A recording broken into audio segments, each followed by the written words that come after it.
بسم الله الرحمن الرحيم. ومن أحسن قولا ممن دعا إلى الله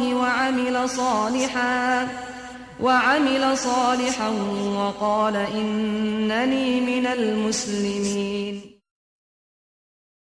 السلام عليكم ورحمة الله وبركاته. إن الحمد لله نحمده ونستعينه ونستغفره ونؤمن به ونتوكل عليه ونعوذ بالله من شرور أنفسنا ومن سيئات أعمالنا. من يهده الله فلا مضل له ومن يضلل فلا هادي له.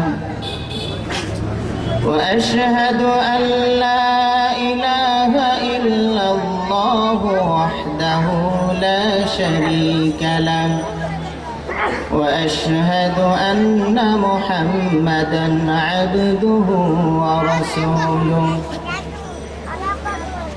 أرسله بالحق بشيرا ونذيرا وداعيا إلى الله بإذنه وسراجا منيرا. من يطع الله ورسوله فقد رشد ومن يعص الله ورسوله فإنه لا يضر إلا نفسه ولا يضر الله شيئا. أما بعد فأعوذ بالله من الشيطان الرجيم. بسم الله الرحمن الرحيم. ما كان محمد أبا أحد من رجالكم ولكن رسول الله وخاتم النبيين وكان الله بكل شيء عليما. عن عبادة بن الصامت رضي الله تعالى عنه قال: قال رسول الله صلى الله عليه وسلم: من شهد أن لا إله إلا الله وحده لا شريك له وأن محمدا عبده ورسوله وأن عيسى عبد الله ورسوله وكلمته ألقاها إلى مريم وروح منه والجنة حق والنار حق أدخله الله الجنة على ما كان من العمل. متفق عليه. আলহামদুলিল্লাহ, সমস্ত প্রশংসা, যাবতীয় গুণগান মহিয়ান, গরিয়ান, করুণাময়, কৃপানিধান, পরাক্রমশালী, শক্তিধর, সকল ক্ষমতার উৎস মহান আল্লাহ সুবহানাহু ওয়া তাআলার জন্য, যার অপার অনুগ্রহে এবং অশেষ মেহেরবানিতে আজকে এমন একটি দিনী পরিবেশে সমবেত হতে পারলাম, সেজন্য আল্লাহর দরগাহে জানাই লাখ কোটি শুকরিয়া, আলহামদুলিল্লাহ। অতঃপর অসংখ্য অগণিত দরুদ ও সালাম বর্ষিত হোক আমাদের প্রিয় নবী মুহাম্মদুর রাসূলুল্লাহ সাল্লাল্লাহু আলাইহি ওয়াসাল্লামের প্রতি। সম্মানিত আজকের এই মাহফিলের সভাপতি সাহেব, বিভিন্ন পর্যায়ের নেতৃবৃন্দ, ওলামায়ে কেরাম, সুধী মণ্ডলী, আমার সামনে উপবিষ্ট কচিকাচারা, পর্দার অন্তরালে মা ও বোনেরা, আজকের এই আলোচনায় আমি আপনাদের সামনে প্রথম বিষয় হচ্ছে আসসালাতু ওয়াসসালামু আলা নবিয়িনা মুহাম্মদ সাল্লাল্লাহু আলাইহি ওয়াসাল্লাম। রাসূলের উপরে আমাদের সালাত সালাম পেশ করার গুরুত্ব, ফজিলত এবং না করলে আমরা কত বড় ক্ষতিগ্রস্ত হব, কোথায় আমরা রাসূলের উপরে দরুদ পাঠ করব এবং কিভাবে আমরা রাসূলের উপরে দরুদ পাঠ করব, এই বিষয়গুলো নিয়ে আজকে আমরা আলোচনা করতে যাচ্ছি। আল্লাহ রাব্বুল আলামিন রাসূলের উপরে দুরূদ সালাত সালাম পেশ করার জন্য পবিত্র কোরআনে নির্দেশ দিয়েছেন। আল্লাহ রাব্বুল আলামিন বলেন, ইন্নাল্লাহা ওয়া মালাইকাতাহু ইউসাল্লুনা আলান নবী ইয়া আইয়ুহাল্লাযীনা আমানু সাল্লু আলাইহি ওয়া সাল্লিমু তাসলিমা। আল্লাহ রাব্বুল আলামিন বলেন, নিশ্চয় আল্লাহ এবং ফেরেশতাগণ রাসূলের উপরে নবীর উপরে সালাত সালাম পেশ করেন। বলি আলহামদুলিল্লাহ। নিশ্চয় মহান আল্লাহ, স্বয়ং মহান আল্লাহ এবং ফেরেশতাকুল রাসূলের জন্য সালাত এবং সালাম পেশ করেন। এই জন্য আল্লাহ রাব্বুল আলামিন পরে বলছেন, ইয়া আইয়ুহাল্লাযীনা আমানু, সুতরাং হে ঈমানদারগণ, সাল্লু আলাইহি ওয়া সাল্লিমু তাসলিমা, সুতরাং তোমরা রাসূলের উপরে সালাত এবং সালাম পেশ করো, পাঠ করো। তাফসীর ইবনে কাসীর রাহিমাহুল্লাহ এই আয়াতটির ব্যাখ্যায় তিনি বলছেন, এখানে আল্লাহ রাব্বুল আলামিনের উদ্দেশ্য হচ্ছে রাসূলের নাম যেন, রাসূলের গুণগান যেন ঊর্ধ্ব জগতে যেমন হয়, নিম্ন অধো জগতেও যেন তেমন হতে থাকে। সুবহানাল্লাহ। রাসূলের নাম, রাসূলের গুণগান, রাসূলের প্রশংসা স্বয়ং কে করেন? কে করেন? আল্লাহ। সেই ঊর্ধ্ব জগতে ফেরেশতাদের সামনে আল্লাহ রাব্বুল আলামিন আমার রাসূলের, আপনার রাসূলের প্রশংসা করেন। বলি আলহামদুলিল্লাহ।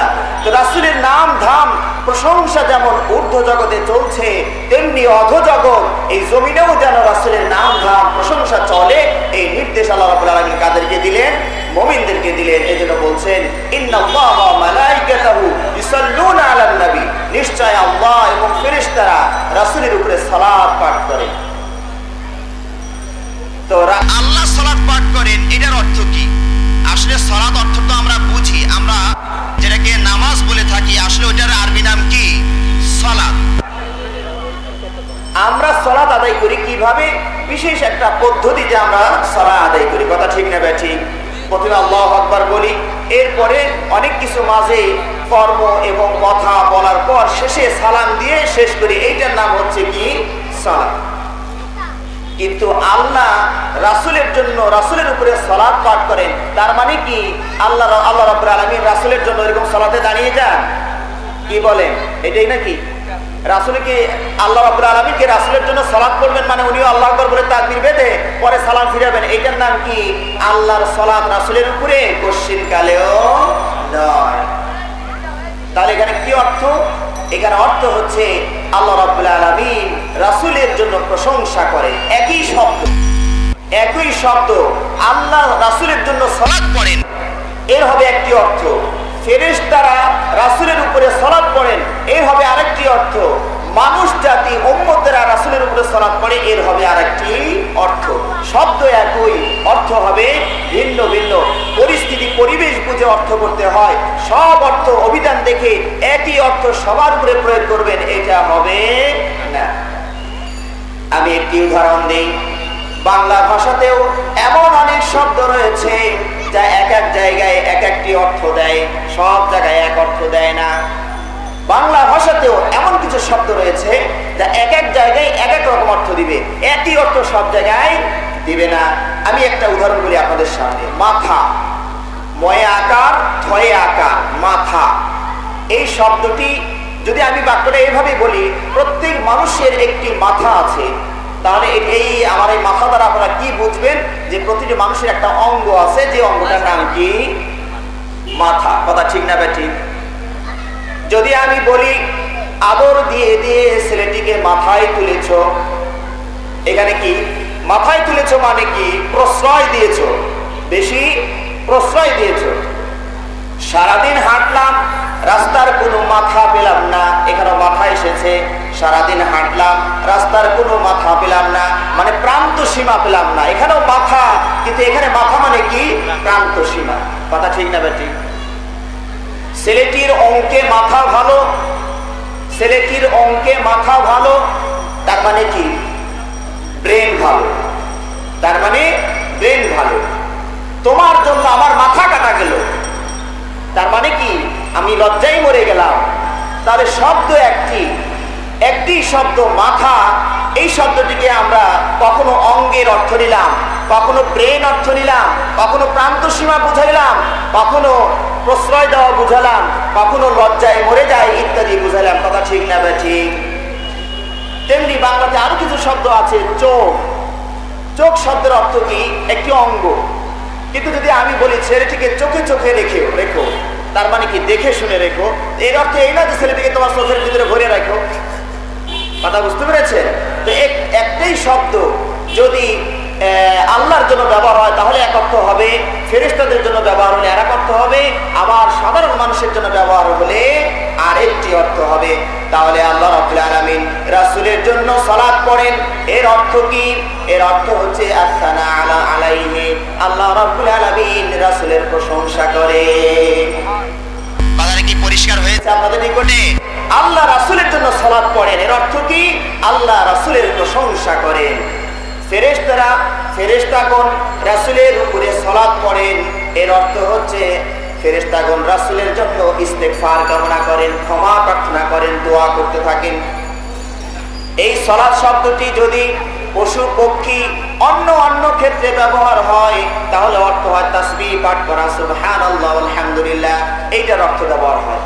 কিন্তু যদি এটা আমাদের অর্থে ব্যবহার হয়, উম্মতেরা ইয়া আইয়ুহাল্লাযীনা আমানু সাল্লু আলাইহি ওয়া সাল্লিমু তাসলিমা, হে উম্মতেরা তোমরা রাসূলের জন্য সালাত পড়ো, এর অর্থ কি এই যে আপনিও আল্লাহর জন্য যেমন সালাত পড়েন, আল্লাহু আকবার বলে শুরু করেন, আসসালামু আলাইকুম দিয়ে শেষ করেন, রাসূলের জন্য কি এরকম আরেকটা বিকল্প সালাত চালু করবেন?